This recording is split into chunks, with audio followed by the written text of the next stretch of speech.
Bismillahirrahmanirrahim. Assalamualaikum warahmatullahi wabarakatuh. Alhamdulillahirrahmanirrahim.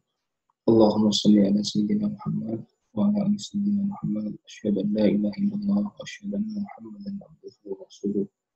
Rabbi shrah li sadri wa yassir li amri wa hlul 'uqdatam min lisani yafqahu qawli. Alhamdulillah, pada sore hari ini kita bisa bertemu kembali bersilaturahmi dengan teman-teman Sefis dalam kaitan kajian ekonomi Islam. Pada sore ini kita akan bahas tentang topik yang cukup aktual, yaitu bagaimana cara mengatasi masalah ekonomi akibat COVID-19 dalam sudut pandang ekonomi Islam. Memang kalau kita perhatikan, masalah COVID-19 ini bukan hanya masalah dari aspek kesehatan saja, tapi juga yang tidak kalah penting, dampak dari COVID-19 ini adalah dampak ekonomi. Makanya dalam kesempatan ini saya akan mendiskusikan dengan teman-teman 3 pokok diskusi, yaitu yang pertama berkaitan dengan situasi COVID-19 saat ini. Ini akan membahas seperti apa sih sebenarnya kondisi saat ini atau situasi saat ini, kondisi dunia dan nasional saat ini terkait dengan COVID-19. Kemudian yang kedua, dampak COVID-19 terhadap kondisi ekonomi baik secara global maupun secara nasional, dan pandangan Islam dalam mengatasi COVID-19. Sebenarnya seperti yang sudah saya sampaikan tadi, penyakit atau wabah itu sudah muncul di dunia ini sejak awal abad 30-an. Bahkan di zaman Rasulullah pun sudah ada wabah atau penyakit yang mewabah atau pandemik, yang di dalam hadis itu dikenal dengan istilah penyakit taun. Misalkan kalau kita lihat di tahun 30-an sudah mulai terjadi beberapa wabah. Tahun 1976 ada Ebola, kemudian tahun 2003 ada SARS. SARS juga munculnya di Cina, kemudian tahun 2012 sampai akhir 12 sampai 2013 muncul wabah MERS. Kemudian di akhir 19 dan awal tahun 2020 ini muncul corona atau COVID-19. Seperti apa kondisi saat ini tentang wabah ini? Yang saya lihat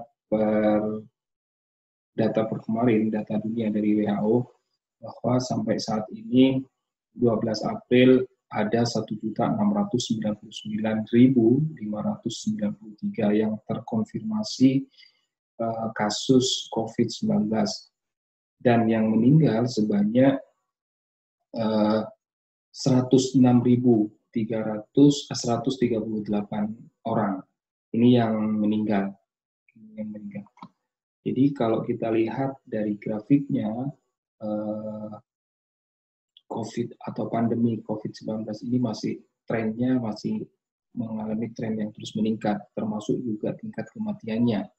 Ini kondisi dunia saat ini. Kalau kita lihat case comparison per region, Eropa yang paling banyak terkena dampak kasus atau terkonfirmasi terkena kasus COVID-19 ini. Kemudian yang kedua Amerika, di benua Amerika, yaitu kalau Eropa 880 ribuan, kalau di Amerika 573 ribuan. Kemudian di daerah-daerah lain tidak, atau di benua-benua lain tidak begitu besar.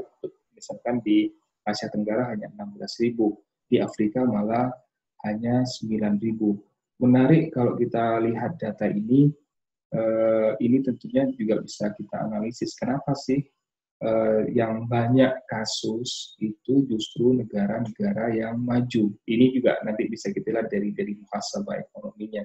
Kenapa negara-negara kaya yang terkena? Dan memang kalau dilihat juga dari secara individu, itu kebanyakan yang terkena atau menjadi korban dari penyakit atau tertular dari virus COVID-19 ini adalah masyarakat dengan pendapatan menengah ke atas. Kalau kita lihat juga dari sisi makronya, jadi kalau kita lihat negara-negara yang banyak terdampak adalah negara-negara kaya. Negara Afrika dan negara Asia Tenggara ini relatif lebih kecil, atau bahkan Afrika yang kita kenal dengan negara-negara miskin itu justru sedikit terdampak atau terpapar virus corona atau COVID-19. Yang paling banyak kalau kita melihat negara yang paling banyak terkena virus ini adalah Amerika, yaitu 492 ribuan, kemudian Spanyol 161 ribu, kemudian yang ketiga Italia, kemudian berikutnya adalah Jerman, Prancis, Cina. Cina relatif menjadi negara nomor 6 terbesar, padahal Cina negara yang pertama kali ketularan virus atau ditemukannya atau berawalnya virus corona ini. Bahkan Cina sekarang trennya sudah mulai menurun. Tapi kalau kita lihat Amerika, trennya masih terus naik atau meningkat. Itu kondisinya. Bagaimana tentang Indonesia? Indonesia laju penyebaran corona di Indonesia itu cukup tinggi. Menurut WHO ini nomor 2 setelah Brunei Darussalam, terendah adalah Brunei Darussalam, yang tertinggi adalah Vietnam. Indonesia kemarin kita lihat data yang sudah terkonfirmasi terkena virus yaitu 4.241. Kemarin merupakan tambahan terbesar, merupakan hari atau tanggal tambahan terbesar kalau kita lihat per harinya, yaitu kemarin bertambah kasus 399 kasus, yang dirawat atau yang sedang dalam perawatan itu 3.500, yang meninggal 373, sedangkan yang sembuh 359. Ini perlu yang menjadi kekhawatiran kita kalau melihat data di Indonesia, antara yang meninggal dengan yang sembuh itu lebih banyak yang meninggal. Ini yang menjadi kekhawatiran kita. Kalau kita lihat perkembangannya, tren perkembangan kasus terpapar virus COVID-19 di Indonesia itu melonjak, masih trennya sangat tinggi sekali. Bahkan yang saya katakan tadi, hari kemarin, yaitu 12 April, itu merupakan pertambahan yang paling tinggi. Merupakan hari yang paling tinggi tingkat pertambahannya, yaitu sampai hampir 400 kurang 1, yaitu 399. Ini yang menjadi kekhawatiran kita. Kalau kita perhatikan, Indonesia termasuk negara yang cukup tinggi tingkat tingkat kefatalannya. Negara yang terpapar paling banyak adalah Amerika. Indonesia tidak begitu banyak karena kita masih sekitar, mudah-mudahan ya kita tidak ingin ada tambahan.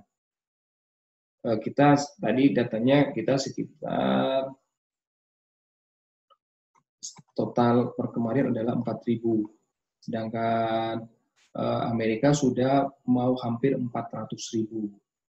Tapi kalau kita lihat tingkat kefatalan di Indonesia itu cukup tinggi, yaitu 8% lebih. Artinya dari beberapa orang yang terkena virus, maka 8%-nya lebih meninggal. Sementara Singapura adalah negara yang paling rendah tingkat fatalismenya atau tingkat kematiannya. Dari Singapura adalah negara yang terendah karena memang penduduknya rendah dan juga tingkat kefatalannya juga rendah. Tapi Indonesia cukup tinggi.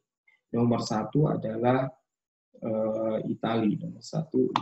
Italia tingkat kefatalannya sekitar 13%. Jadi Indonesia merupakan negara yang cukup fatal dalam penanganan virus corona ini, yaitu 8% dari orang yang terpapar di kita, 8%-nya meninggal. Baik, kita lihat dampak ekonomi dari virus COVID-19 terhadap kondisi ekonomi kita.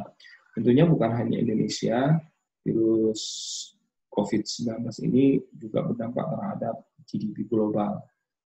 Yang paling terkena dampaknya sampai saat ini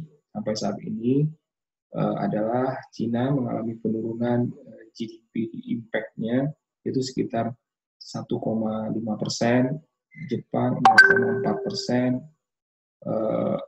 di Asia, negara-negara Asia lain di luar Jepang dan Cina sekitar minus 0,4%, Eropa sekitar 0,1%, dan Amerika juga sekitar 0,1%. Dampak pandemi COVID terhadap industri global, smartwatch, ini yang paling terkena dampaknya, yaitu sampai saat ini adalah perusahaan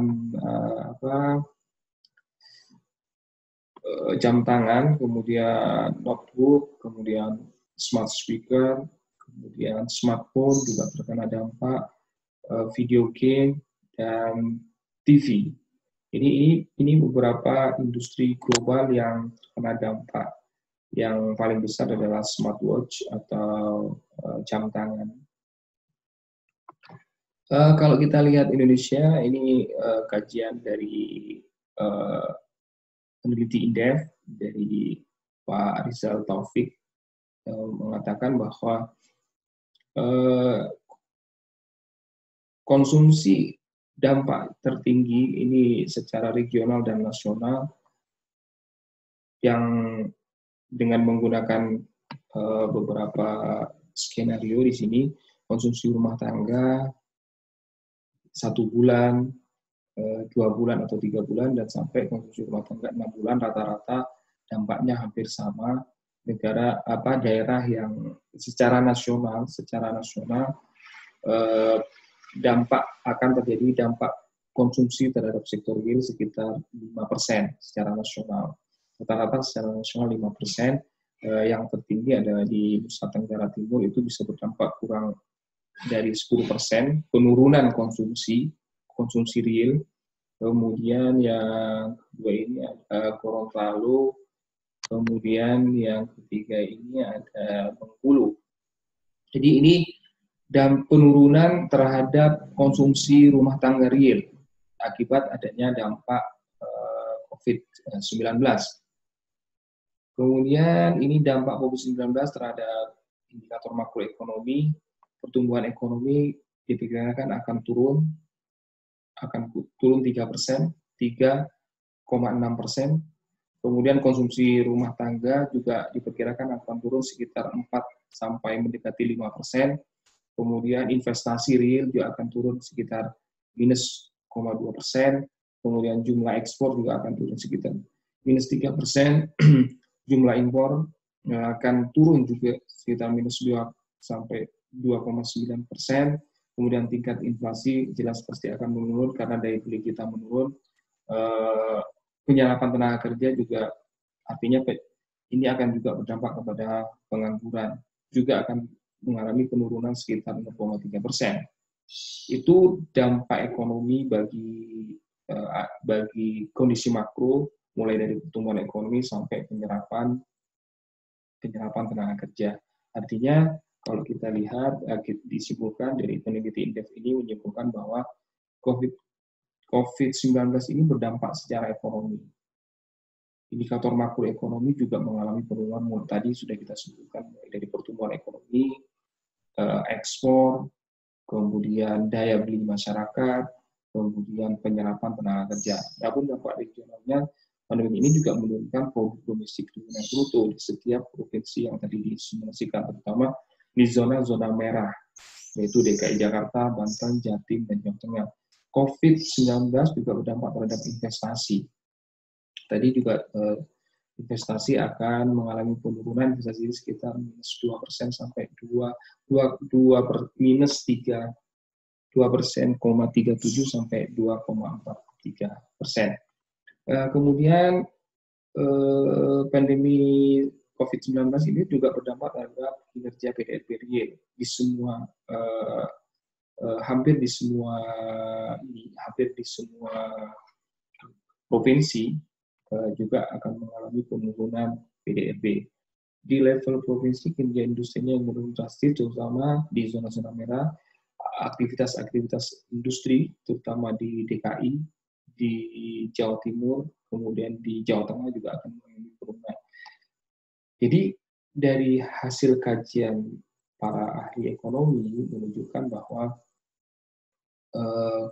COVID-19 ini tidak hanya berdampak pada sektor kesehatan, tidak hanya berdampak pada aspek kesehatan saja, tapi yang juga menjadi perhatian besar yang perlu kita perhatikan adalah dampak ekonominya.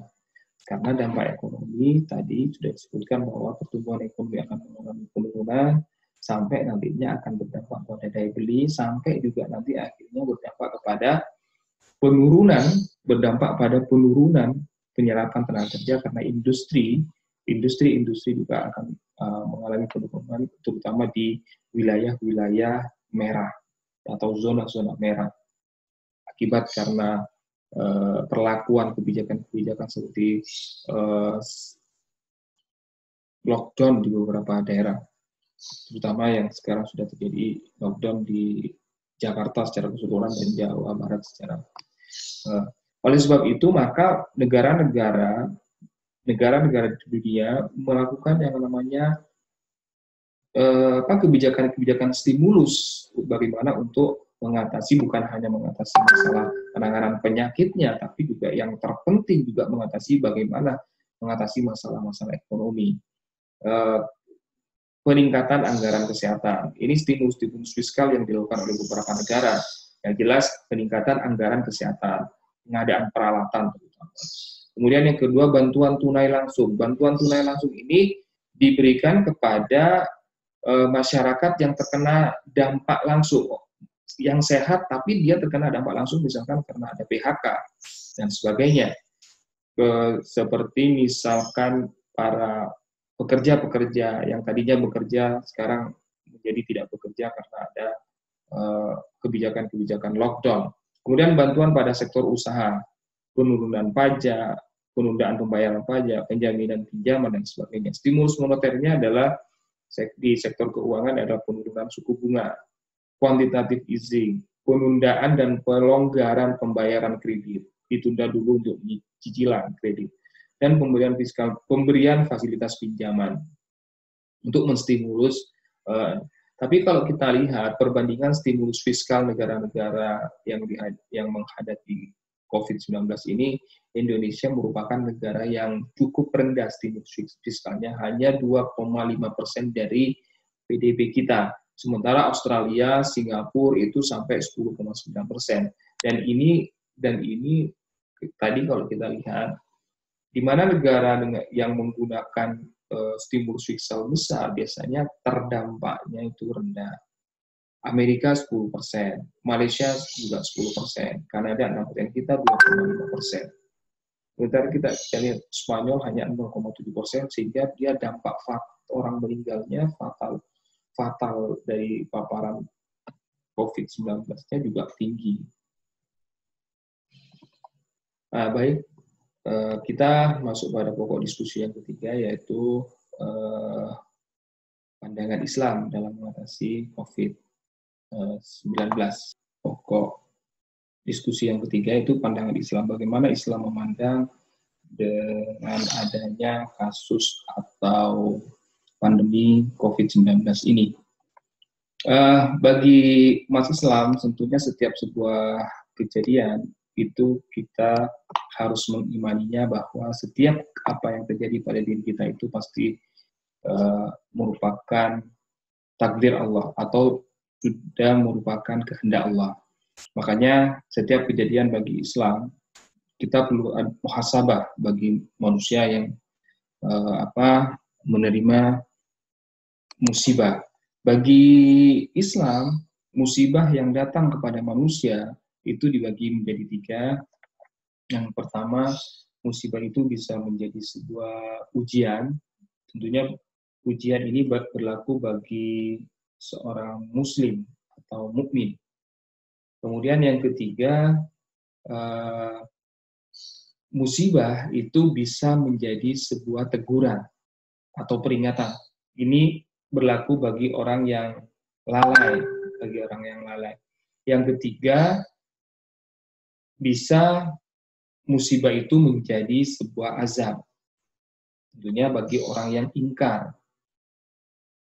Bagi orang yang ingkar. Kita harus melakukan muhasabah setiap kejadian. Islam menganjurkan karena setiap musibah itu bisa sebagai ujian kalau kita merasa sebagai seorang yang beriman. Kemudian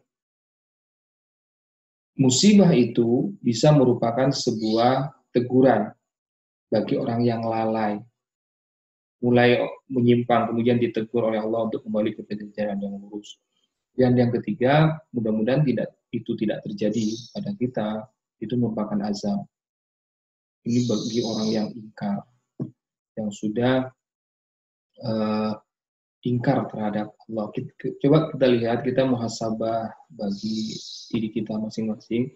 COVID-19 ini sebenarnya muncul di konteks atau di zaman manusia begitu kuat mengendalikan alam. Manusia modern. Mereka selalu berpikir dengan ilmu pengetahuan atau ilmiah atau sains, semuanya dapat diselesaikan, dapat diukur, diperkirakan, ditakar, diprediksi, sehingga sesuatu itu tidak akan terjadi. Masalah atau musibah itu bisa dikendalikan, seolah-olah bisa dikendalikan.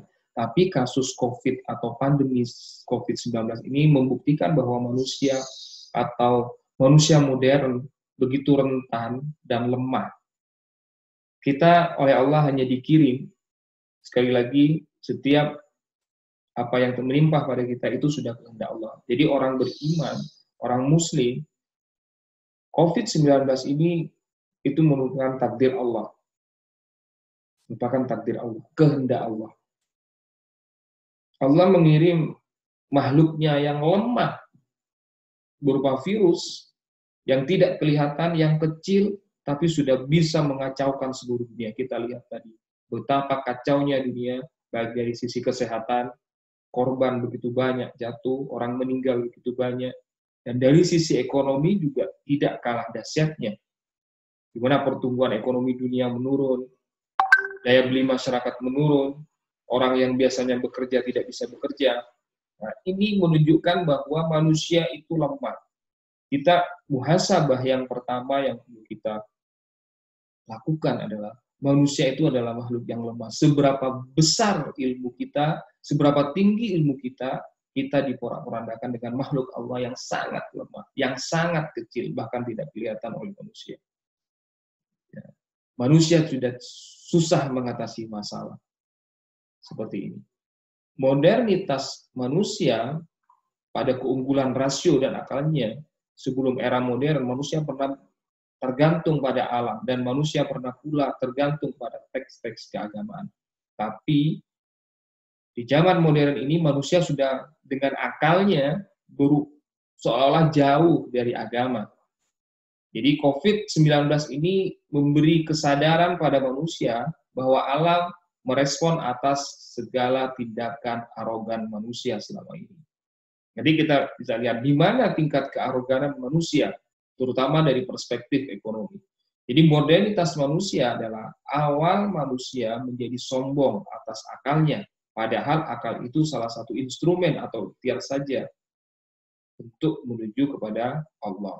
Ini merupakan muhasabah yang ditulis oleh Musa Maliki dalam tulisannya, mengatakan seperti ini. Ketika manusia lebih percaya sains daripada Allah, dan ketika manusia modern berjarak antara akal dan Allah, akalnya tidak dikendalikan oleh Allah, tidak dibimbing oleh Allah, maka disitulah manusia melakukan kerusakan di muka bumi. Allah sudah memperingatkan kita dalam Ar-Rum 41, telah nampak kerusakan di darat dan di lautan disebabkan karena perbuatan tangan atau kemaksiatan manusia atau pelanggaran-pelanggaran manusia. Tujuannya apa Allah memberikan COVID-19 ini? Supaya Allah, agar manusia merasakan kepada mereka sebagian dari akibat perbuatan mereka. Jadi COVID-19 ini sebenarnya sebagai sarana baik dari perspektif kesehatan maupun dari perspektif ekonomi, kita bermuhasabah, kita mengintrospeksi diri, aktivitas-aktivitas kita selama ini, baik aktivitas kesehatan, terutama pola makan kita. Kenapa COVID-19 itu ada? Karena COVID-19 itu sebenarnya ditularkan, itu merupakan virus yang tadinya ada di binatang-binatang liar. Tapi kenapa kok bisa ke manusia? Karena pola hidup makan manusia, pola hidup konsumsi manusia. Sementara di sisi lain, pola produksi manusia tidak mengenal mana yang haram, mana yang halal. Nah, inilah timbul kerusakan di muka bumi, kemaksiatan sehingga menimbulkan kerusakan di muka bumi. Maka dikirimlah COVID-19 ini untuk menyadarkan manusia agar apa? Manusia kembali kepada jalan yang lurus. Mereka sadar terhadap perbuatan mereka. Dalam surat Al-Baqarah 30 sebenarnya para malaikat pun bertanya-tanya kepada Allah, kok bisa-bisanya Allah menciptakan makhluk yang akan berbuat kerusakan di muka bumi ini? Tapi Allah menjawab dan Allah tahu betul bahwa manusia itu masih punya budi dan akal. Jadi mata batin atau nur ilahi ini membuat mereka bertanggung jawab dengan apa yang mereka perbuat. Namun hari ini tidak juga membuat manusia sadar, sehingga manusia tetap berbuat kerusakan. Sehingga Allah menegurnya dengan COVID-19 ini. Singkatnya, Allah memberi kebebasan kepada manusia dalam mengambil keputusan untuk mengelola bumi ini, tapi terkadang manusia itu menduakan Allah. Manusia menjadi arogan. Alam tidak lagi dihormati sebagai bagian dari dirinya dan dititipkan oleh Allah. Alam dieksploitasi demi pertumbuhan ekonomi dan hasrat kemajuan global. Orang berlomba-lomba pendekatan-pendekatan ekonomi, nanti kita lihat dari bagaimana solusi, bagaimana mengatasi COVID ini dalam jangka panjang. Jadi intinya dalam muhasabah ini, Allah memberikan peringatan agar manusia kembali ke jalan yang lurus sehingga tidak berbuat kerusakan di masa yang akan datang. Begitu banyak surat-surat di dalam Al-Quran yang menceritakan tentang alam, ada titipan Allah yang perlu dihormati dan dijaga oleh manusia. Manusia sebagai wakil Allah atau khalifah silufil ard di muka bumi ini ditujukan untuk berbuat baik kepada sesama ciptaan Allah. Manusia tidak hanya harus menghormati pada sesama manusia, tapi juga pada saudara tuanya, yaitu hewan, tumbuhan. Apa yang dilarang, jangan dimakan. Apa yang diharamkan, jangan dihalalkan. Apa yang dihalalkan, jangan diharamkan.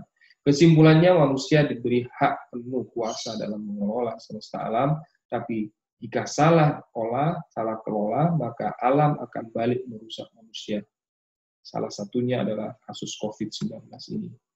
Bagaimana cara mengatasinya? Dalam menghadapi COVID ini, umat Islam tidak hanya mengandalkan ritual saja, apalagi terobsesi dengan ritual-ritual itu. Umat Islam harus bermula dari ritual, lalu mempraktekannya dengan cara-cara yang baik dengan anjuran ahlinya. Prosesnya persis sama dengan anjuran sholat pada Al-Ankabut 45. Sholat itu mencegah dari perbuatan keji dan mungkar. Problemnya jika sholat dan tetap melakukan tindakan keji dan mungkar, lalu apakah sholatnya sudah ditegakkan? Artinya, Islam sebenarnya sudah memberikan petunjuk-petunjuk teknis terkait dengan bagaimana mengatasi wabah. Misalkan, kalau hadis Rasulullah mengatakan, kalau terjadi wabah di suatu tempat, maka kamu jangan pergi ke tempat itu. Tapi kalau kamu ada di tempat yang terkena wabah, kamu jangan keluar dari tempat itu. Ini sebenarnya konsep Islam. Lockdown itu sebenarnya konsep Islam. 14 abad yang lalu sudah ditetapkan oleh Rasulullah. Itu yang kita kenal dengan COVID. Teknisnya bagaimana menghilangkan penyakit ini. Jadi dalam menghadapi COVID ini kita harus fokus pada Allah. Yakin pada Allah, ini adalah ketetapan Allah, qadarullah, takdir Allah, dan kita harus berlindung kepada Allah, minta perlindungan kepada Allah. Tapi bukan hanya sekedar doa. Seperti yang saya katakan tadi, apa penyebab COVID ini secara substansi sebenarnya adalah merupakan bentuk kemaksiatan, pelanggaran manusia dalam mengelola alam. Jadi tidak hanya sekedar minta pertolongan kepada Allah, tapi juga diimbangi dengan bagaimana ke depan kita menyeimbangkan antara hubungan manusia dengan Allah. Selain ritual sholat, doa, sikap tawadhu, dan pasrah, maka kita harus melakukan upaya-upaya bagaimana menyeimbangkan antara alam dan manusia. Aktivitas-aktivitas ekonomi kita harus dijalankan berdasarkan konsep-konsep Islam. Secara teknis kita harus menjaga kebersihan baik diri dan lingkungan. Dalam mencegah wabah COVID yang lebih fatal, tindakan yang lebih sistematik, struktural penting dilakukan oleh Islam. Ya ini ingat kepada Allah sehingga sains yang ada digunakan demi menyeimbangkan hidup manusia dengan alam, bukan malah mengeksploitasi alam demi kerusakan manusia. Jangan terjebak pada ritual, jangan terjebak hanya pada ritual saja. Kita harus konkret bagaimana ke depan mengatasi COVID ini, yaitu bukan hanya sekedar doa-doa saja, tapi juga jangan terjebak pada penggunaan sains saja, tapi bagaimana sains dimaknai sebagai sebuah bagaimana kita menyeimbangkan lagi antara keharmonisan alam.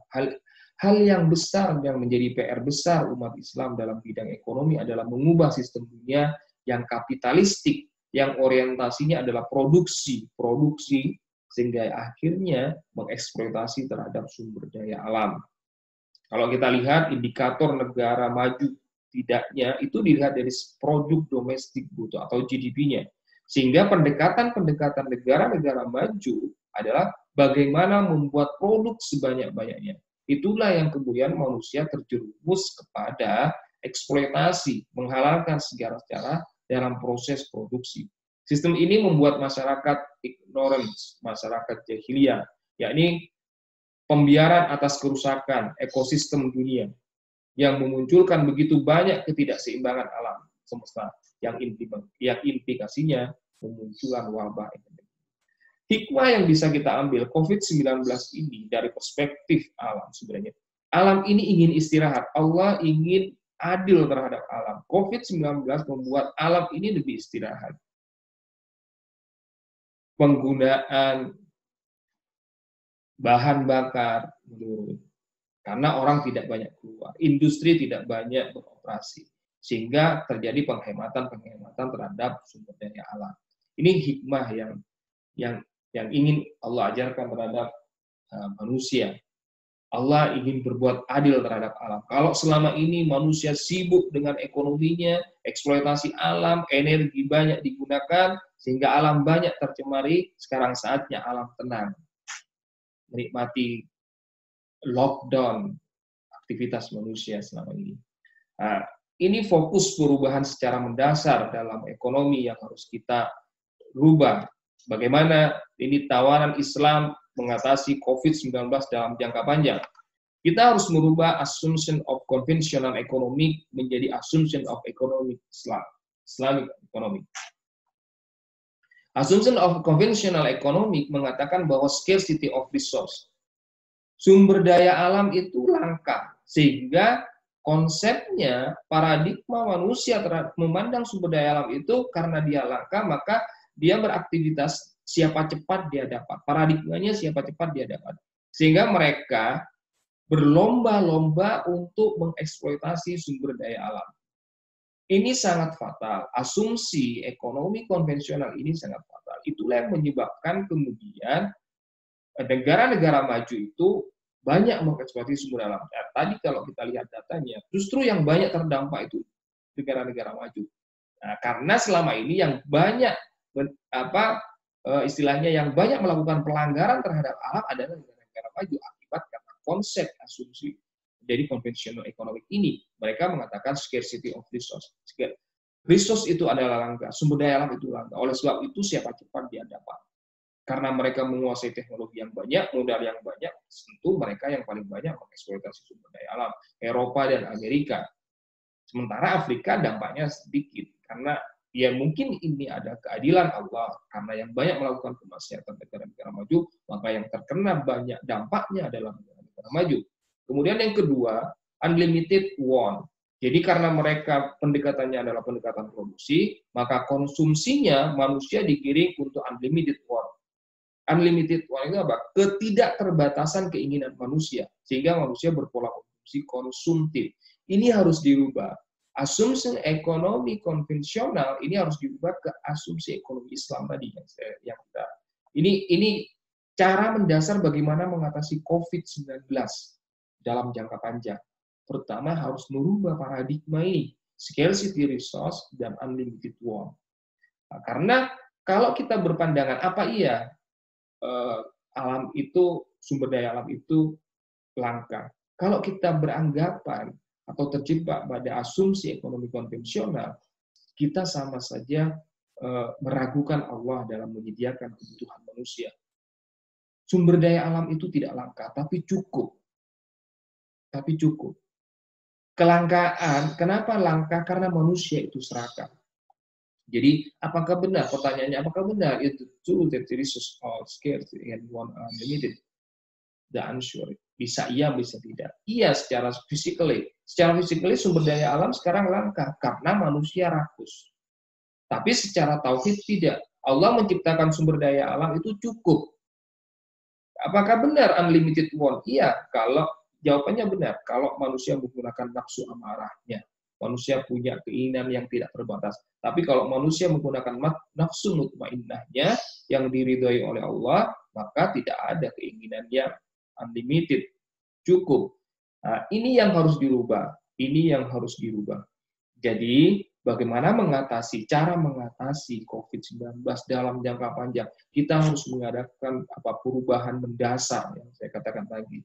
Fokus perubahan secara mendasar dalam ekonomi, dari sistem ekonomi yang berprinsip pada peningkatan produksi kepada sistem ekonomi yang ramah terhadap lingkungan, produksi berdasarkan kebutuhan, konsumsi berdasarkan kebutuhan. Sebagai penutup, assumption of conventional economic itu tidak cocok untuk ekonomi Islam. Makanya harus dirubah. Jadi kalau kita ingin mengatasi COVID-19 dalam jangka panjang, perubahannya harus mendasar. Pertama, yang harus kita rubah adalah asumsi ekonomi konvensional. Harus dirubah menjadi asumsi ekonomi Islam atau assumption of economic, Islamic economic. Sehingga kalau kita menggunakan asumsi ekonomi Islam, maka insya Allah ke depan kita tidak akan kena musibah-musibah seperti ini lagi. Tapi kalau kita tidak merubah secara mendasar pola produksi kita, pola konsumsi kita, karena asumsi ekonomi konvensional tidak dirubah, sebagaimana dirubah menjadi asumsi Islamic ekonomi, maka kita bisa keluar dari COVID-19 ini, tapi tidak akan lama. Pasti musibah ini akan berulang lagi, karena tadi sesuai dengan Ar-Rum 41 itu, kalau kita tidak sadar, tidak muhasabah, sebenarnya musibah ini tujuannya adalah menyadarkan diri manusia untuk kembali kepada jalan yang lurus. Kalau mengatasi COVID ini hanya secara teknis, agar tidak terjadi penyebaran yang lebih luas saja dari aspek kesehatan saja, mengatasi ekonomi dari aspek jangka pendek, agar misalkan pengangguran tidak banyak, pola konsumsi tidak menurun. Ini mengatasinya hanya dalam jangka pendek. Tapi dalam jangka panjang nanti pasti akan berulang lagi. Demikian yang bisa saya sampaikan. Nanti kita lanjutkan di dalam diskusi.